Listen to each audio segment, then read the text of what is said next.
स्वाध्याय की श्रृंखला में प्रस्तुत है पुस्तक जीवन जीने की कला।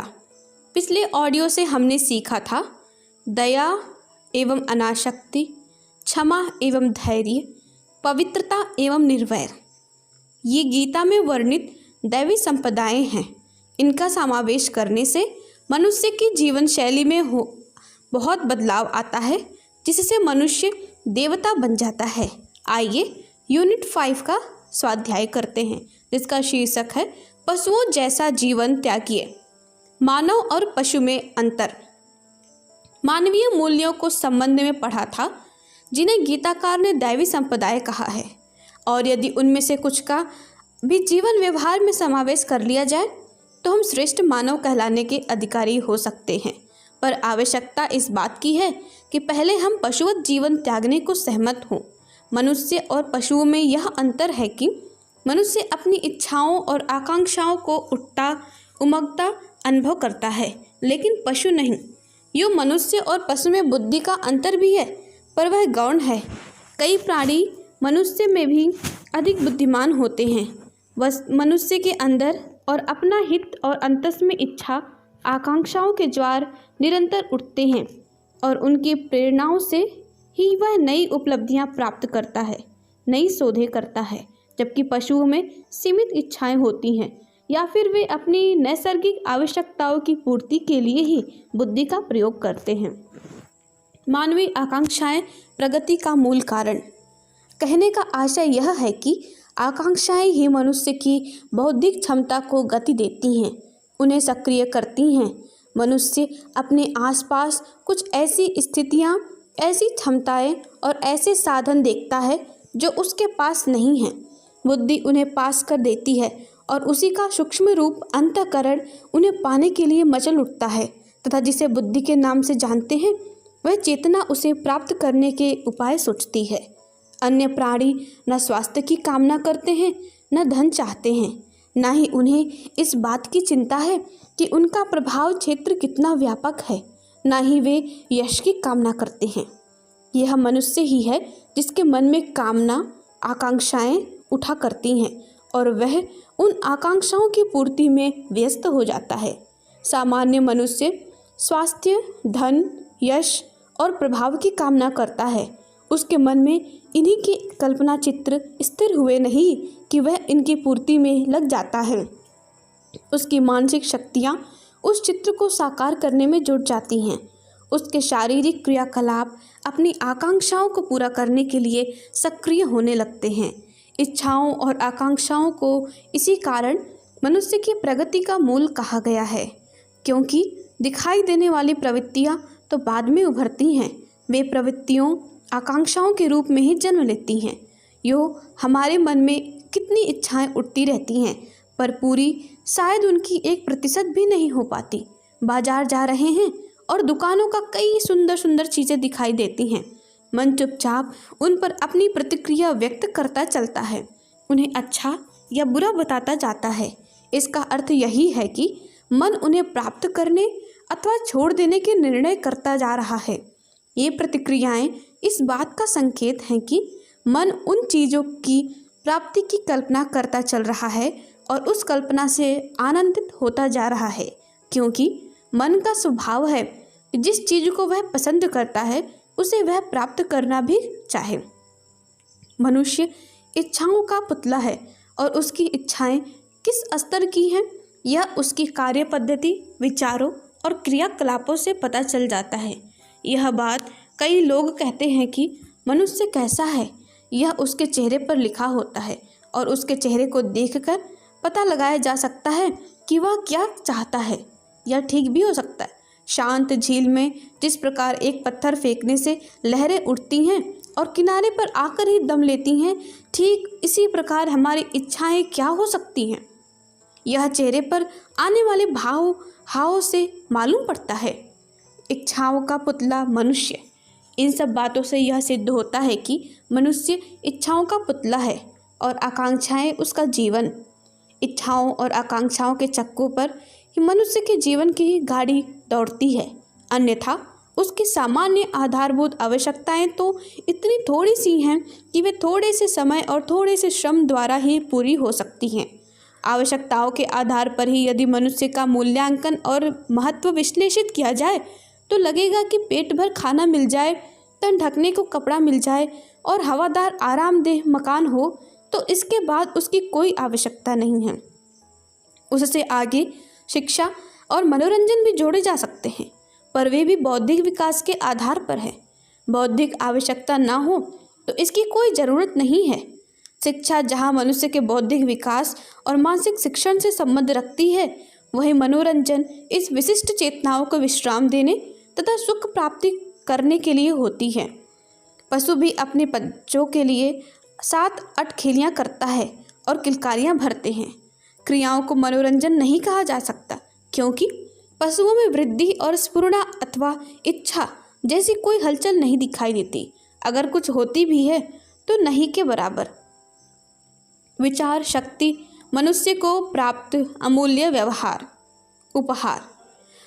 मनुष्यों को पशु पक्षियों को तुलना करते हुए शास्त्रकारों ने लिखा है कि आहार, विहार, भय, निद्रा, कामेच्छा की दृष्टि से मनुष्य और पशु में कोई विशेष अंतर नहीं पाया जाता। शारीरिक बनावट में भी कोई बड़ी असमानता दिखाई नहीं देती। खाने पीने, चलने, उठने बैठने, मलमूत्र त्यागने के साथ सभी साधन पशु और मनुष्यों को प्रायः एक जैसे ही मिले हैं, पर मनुष्य में कुछ विशेषताएं इन प्राणियों से भिन्न हैं। उसकी रहन सहन की रुचि, उचित अनुचित का भय, भाषा, भाव आदि कितनी ही विशेषताएं यह सोचने को विवश करती हैं कि वह इस सृष्टि का श्रेष्ठ प्राणी है। उसकी रचना किस उद्देश्य पर आधारित है, इन संपूर्ण विशेषताओं का कारण उसका अज्ञान है। इन संपूर्ण विशेषताओं का कारण उसका ज्ञान है। साधारण तौर पर शरीर यात्रा चलाने और मन को प्रसन्न करने की क्रिया पशु भी करते हैं, किंतु इसके पीछे उनका कोई विधिवत विचार नहीं होता। उनके कार्य में अस्त व्यस्तता दिखाई देती है। उससे प्रकट होता है कि उन्हें उचित अनुचित का ज्ञान नहीं होता। मनुष्य का प्रत्येक कार्य विचारों से प्रेरित होता है। यह भी कहा जा सकता है कि मनुष्य को विचार शक्ति इसलिए मिली है कि उचित अनुचित को ध्यान में रखकर वह सृष्टि संतुलन की नियमित व्यवस्था बनाए रखने में प्रकृति को सहयोग देता रहे। जो केवल खाने पीने और मौज उड़ाने की ही बात सोचते हैं, इसे ही जीवन का श्रेय मानते हैं, उनमें और मनुष्यतर पशु पक्षियों और कीट पतंगों में अंतर कहाँ रहा। यह क्रियाएं तो पशु भी कर लेते हैं। सृष्टि का सुंदर रूप विचार शक्ति के कारण। विचार बल संसार का सर्वश्रेष्ठ बल है, विचार शक्ति का सूचक है। पशु निर्विचार होते हैं, इसलिए वे परस्पर अपनी भावनाओं का आदान प्रदान नहीं कर सकते। उनकी कोई लिपि नहीं, भाषा नहीं। किसी प्रकार का संगठन बनाकर अपने प्रति किए जा रहे अत्याचारों का वे प्रतिपाद नहीं कर सकते। इसलिए शारीरिक शक्ति में मनुष्य से अधिक सक्षम होते हुए भी पराधीन है। विचार शक्ति के अभाव में उसका जीवन क्रम एक बहुत छोटी सीमा में अवरुद्ध पड़ा रहता है। विशृंखलित ऊबड़ खाबड़ धरती को क्रमबद्ध व सुसज्जित रूप देने का श्रेय मनुष्य को है। घर, गांव, शहर, देश आदि की रचना, सुविधा और व्यवस्था की दृष्टि से कितनी अनुकूल हैं। अपनी इच्छाएं, भावनाएं दूसरों से प्रकट करने के लिए भाषा, साहित्य और लिपि की महत्ता किससे छिपी है। आध्यात्मिक अभिव्यक्ति और सांसारिक प्राप्त करने के लिए कला, कौशल, लेखन, प्रकाशन की कितनी सुविधाएं आज उपलब्ध हैं। यह मनुष्य की विचार शक्ति के परिणाम है। मनुष्य को ज्ञान न मिला होता तो वह भी रिक्त बंदरों की तरह जंगलों में घूम रहा होता। सृष्टि को सुंदर रूप मिला है तो वह मनुष्य की विचार शक्ति का प्रतिफल है। विचारों का उपयोग निसंदेह अतुल्य है। निरुद्देश्य जीवन पशु तुल्य। विचारों की विशिष्ट शक्ति का स्वामी होते हुए भी मनुष्य का जीवन निरुद्देश्य दिखाई दे तो इसे दुर्भाग्य ही कहा जाएगा। जिसके कार्यों में कोई सूझ ना हो, विशिष्ट आधार ना हो, उस जीवन को पशु जीवन कहे तो इसमें अतिशयोक्ति क्या है। हवाई जहाज निराधार आकाश में उड़ता है, अभीष्ट स्थान तक पहुंचने का उसे निर्देश ना मिलता रहे तो वह कहीं से कहीं भटक जाए। कुतुब नुमा की सुई वायुयान चालक को बताती रहती है कि उसे किस दिशा में चलना है। इस निर्देश के आधार पर ही वह सैकड़ों मील का रास्ता पार कर लेता है। प्रत्येक प्रकृति पदार्थ किसी न किसी उद्देश्य से निर्मित है। सूर्य प्रतिदिन आसमान में आता है और लोगों को प्रकाश, गर्मी और जीवन देने का अपना लक्ष्य पूरा करता रहता है। वृक्ष, वनस्पति, वायु, जल, समुद्र, नदियाँ सभी किसी न किसी लक्ष्य को लेकर चल रहे हैं। इस संसार में यह व्यवस्था है, तभी तक प्रत्येक वस्तु, प्रत्येक पदार्थ अपनी अवस्था के अनुरूप अपने कर्तव्य कर्म का स्थिर हैं। मनुष्य जीवन की महत्ता इस पर है कि हम वर्तमान साधनों का उपयोग अंतर्दर्शन या आत्मज्ञान प्राप्ति के लिए करें। उद्देश्य का मार्ग बहुधा किसी विशिष्ट दिशा की ओर ही होता है।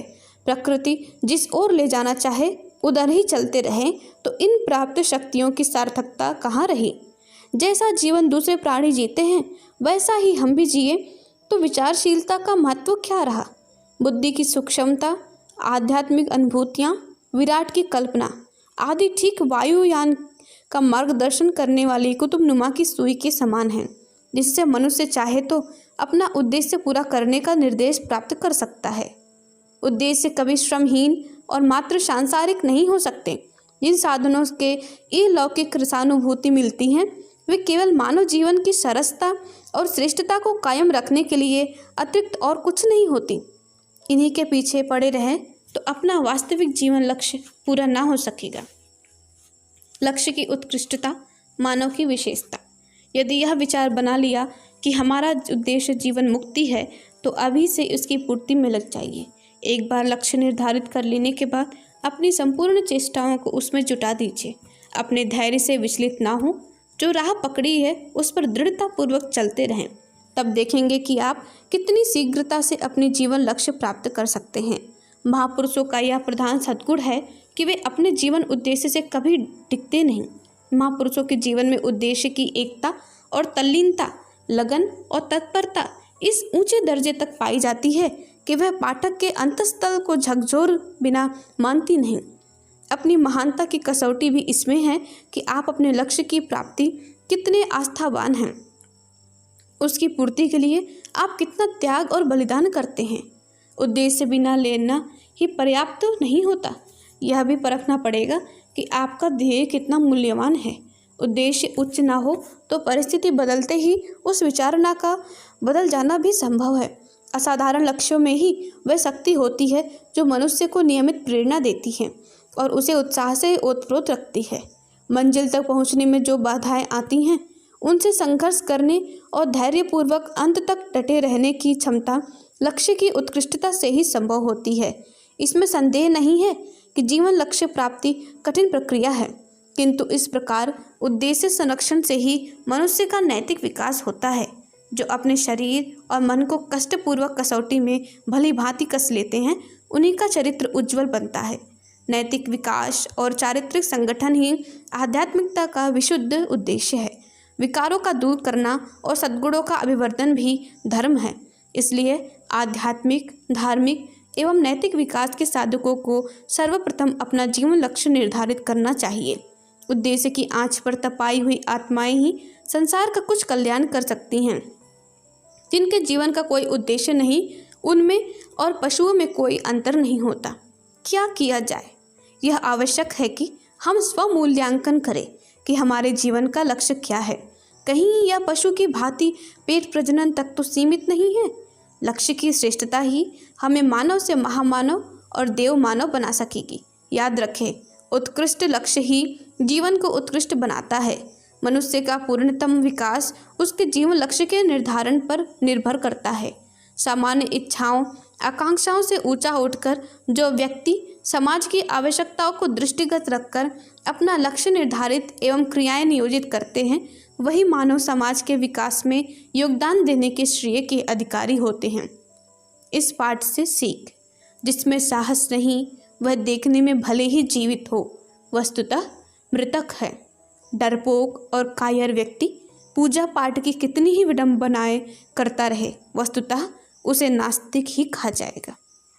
धन्यवाद। ओम शांति। हमारे YouTube चैनल को सब्सक्राइब करें और बेल आइकन को दबाकर ऑल पर क्लिक करें ताकि नोटिफिकेशंस आपको मिलती रहें।